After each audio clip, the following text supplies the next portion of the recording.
Louis Vuitton is the most valued luxury brand. The second richest man in the world, Bernard Arnault, is its CEO.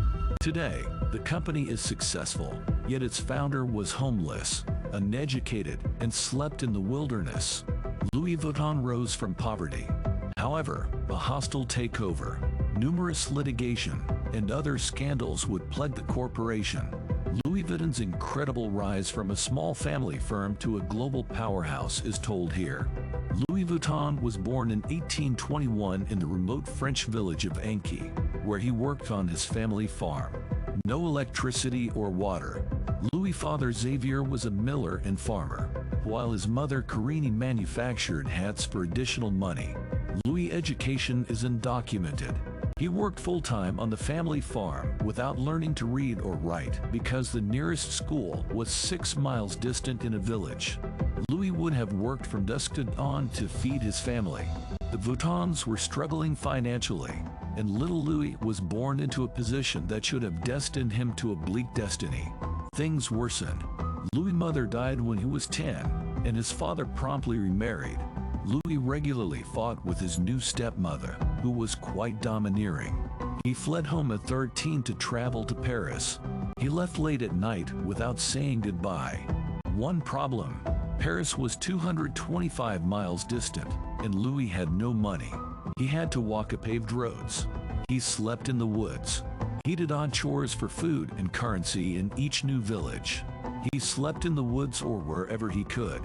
Louis studied metal, stone, textiles, and woodworking from craftsmen through these odd tasks. These skills changed his life. Travel was quite slow. It eventually took him 3 years to get to Paris. Louis became an apprentice box maker and packer after arriving in Paris.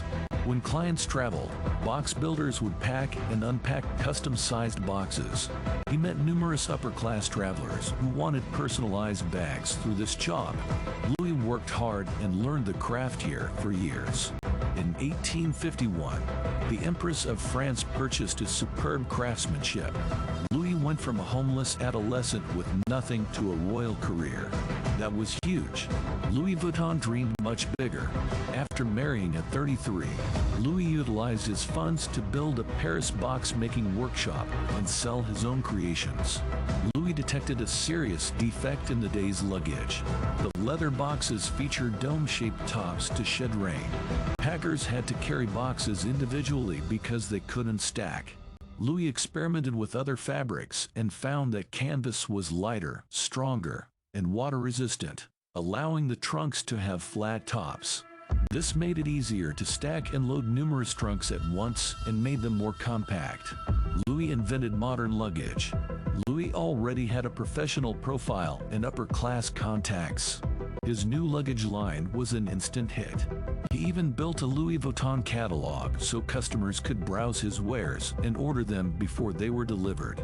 After 2 years, his redesigned suitcases became a status symbol for the wealthy. He was getting international orders since the brand was so successful. He received commands from Egyptian royals. Louis hired a team of carpenters in 1859. 20 people worked in his new workshop outside Paris. Train and boat transport increased during that time. His potential customers multiplied. Traveling was no longer a luxury. Now everyone needed good luggage.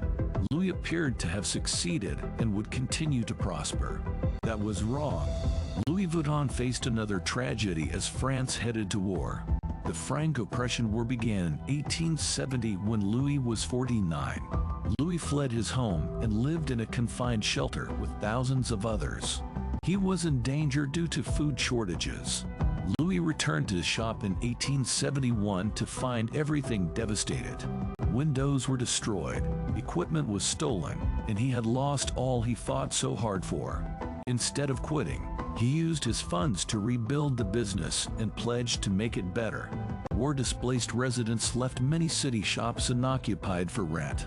So Louis Vuitton took advantage of this by locating his new shop in a wealthier, aristocratic area of Paris, directly near to the railway station and the Grand Hotel. so passengers who required new luggage could easily locate it. He introduced striped beige canvas baggage in 1872. This became incredibly fashionable, and individuals loved showing off the new look. Many businesses copied his look, but his bags were so high quality that shoppers still favored Louis Vuitton. Louis worked at this new Paris shop for 20 years until his death aged 70. Georges, his son, carried on the family business. Georges sought out to extend the business globally, such as creating a popular store in London. Louis Vuitton's luggage was so successful that other box makers started making counterfeits. To prevent copying, Georges Vuitton introduced the LV monogram in 1896. LV was his father's initials, honoring the brand's founder. He also proposed a novel trunk lock that would prevent criminals from opening them. By the year 1900, the company had 100 employees, and it continued to grow year after year. All personnel was extensively taught to become professional box builders. Even to this day, Louis Vuitton employees train for 18 months to 2 years before they are trusted to produce one of the products on their own. Coco Chanel inspired the company to launch a new line of items. She ordered a dome-shaped purse in 1925. At first, this was a design that she individually came up with, and it was only for her. It was mass-produced and named Alma. This was massively successful, so Louis Vuitton began to make other compact leather bags, like the Keepel, Speedy, and No. Before Louis Vuitton, handbags were typically viewed as quite inelegant and bulky, but the company had a huge role in their being seen as much more trendy. Gaston Louis Vuitton inherited the company after Georges Vuitton died in 1936. However, Gaston took over the enterprise at a very difficult time, because in only a few years, France was once again heading to war. Gaston closed Louis Vuitton due to World War II contract cancellations. Paris was under siege once again. The only way Gaston Vuitton could salvage the business was to work with Nazi Germany. An author named Stephanie Bonvicini created a book called Louis Vuitton and the French Saga.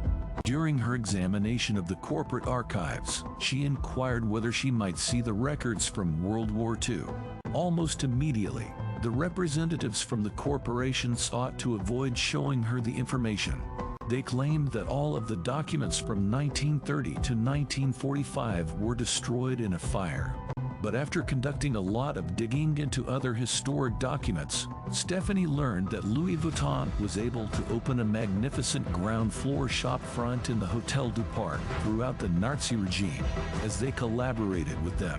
The corporation was ashamed of this part of its past, but others would argue Gaston did what he needed to do in order for the company to thrive. Other fashion designers, like Coco Chanel, also collaborated with the Nazis in order to make sure her business in Paris was not destroyed. If it were not for their choice to cooperate with the enemy, their brands would likely no longer be around today. When Gaston passed away in 1970, his son-in-law Henry Rocamier took over managing the Louis Vuitton brand. So we're now on to the fourth generation. But unlike his ancestors, Henry already had a lot of business knowledge from a company he'd run before. So when he took over Louis Vuitton, he was able to elevate the brand to a whole new level. Henry began making big adjustments to the Louis Vuitton brand in order to grow it from a family-owned company to the giant conglomerate that it is today. He transformed Louis Vuitton's business approach from wholesale to retail. By 1978, she extended into several more countries, including Japan. Over the period of 6 years, and accounting for modern inflation, sales rose from $20 million to $260 million. In 1984, Henry decided to take the company public. Louis Vuitton sold out the 1 million shares, valued at $63.63 each. Henry utilized this momentum and influx of wealth and began opening more outlets all throughout the globe. By 1987, Louis Vuitton hit $1 billion in revenue. It was far beyond what young Louis could have ever dreamed of when he initially started his store in Paris. Henry also thought that the company should combine with Moet Hennessy, a premium drinks company that produced champagne and cognac.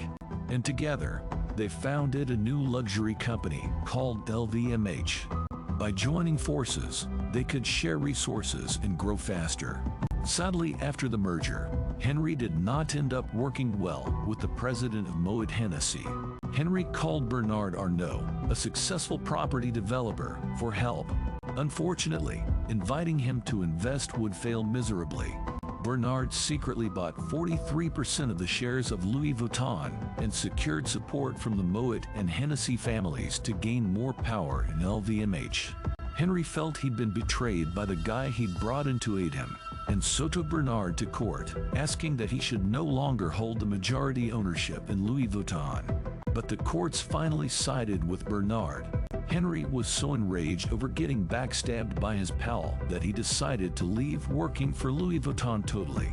Now, for the first time in nearly 100 years, no one from the Vuitton family was connected with the company. After the entire spectacle of Bernard's hostile takeover, sales of Louis Vuitton began to crash.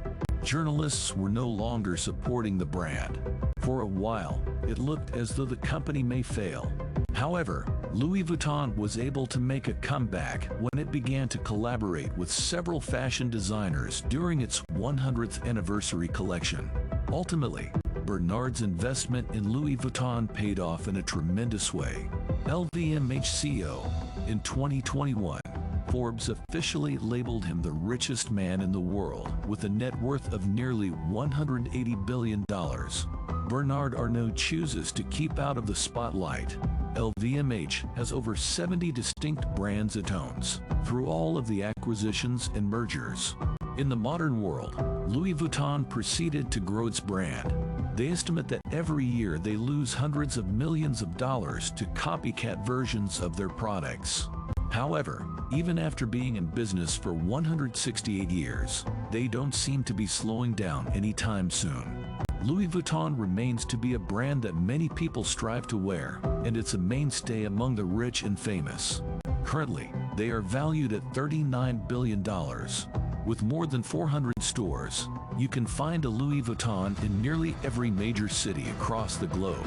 A true rags to riches tale. Thanks for watching, and until next time, stay safe.